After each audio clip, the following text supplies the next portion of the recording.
Hello everyone, today we're talking about hostile architecture. You ever sit on a park bench and then you're like, wow, this is actually really uncomfortable. And then you look down and it's like this weird concoction object thing. It looks like it belongs at an exhibit at the MoMA. Weird shapes, spherical design. It's kind of ridiculous. I remember as a kid, benches looked like this, a flat slab of wood.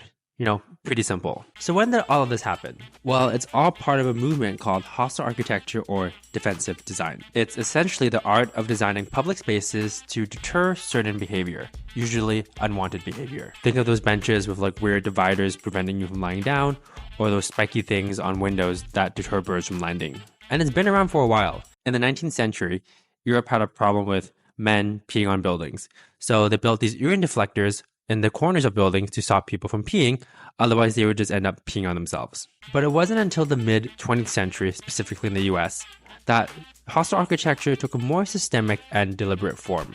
With the rise in public spaces, urban planners started incorporating design elements intended to discourage certain behavior deemed undesirable. And at least part of this was driven by the social unrest and rising crime rates in the 60s. In response, the government and city planners decided to prioritize order and safety over comfort and inclusivity.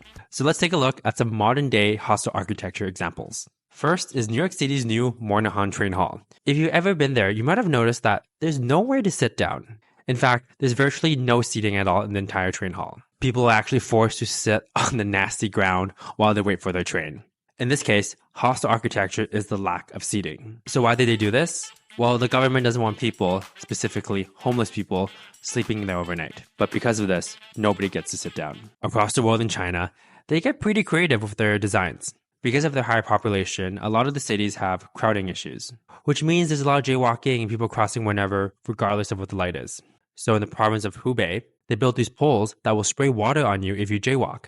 And not only that, they will post your picture on a giant billboard to shame you in front of your fellow citizens that you broke the law by jaywalking. And in London, it looks like hostile architecture is everywhere. It looks like the city was built with hostile architecture as one of their main focal points. You have spikes on steps to prevent people from sitting in front of doors, weird cylinder-shaped rolls to make it uncomfortable to lie down near walls, and low dividers on benches to prevent people from lying down and resting. So from all these efforts across the world, has hostile architecture actually worked? It probably has. And personally, I understand parts of the rationale behind it. As a city planner and as a resident, you don't want to see certain bad behavior. Seeing homeless people on the streets is unpleasant, let's be honest here, and it's not a good look for the city. I mean, just look at APEC, the Asia Pacific Economic Cooperation, where San Francisco miraculously cleared the streets of homeless individuals overnight for Xi Jinping's US visit. But a lot of the controversy here is everything that we're doing here ethical?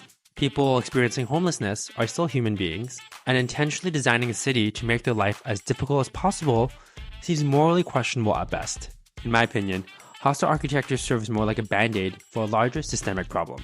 Weird benches might deter people from sleeping on them, but that doesn't mean homeless people will just go away magically. I think a better solution would be for the government to figure out why is homelessness on the rise in the first place, and how do you reduce it at its core? How do you lower the chance of people becoming homeless in the first place? Inequality within a city, or even within a country, has its limits before it becomes unbearable. After all, that's how the French Revolution started.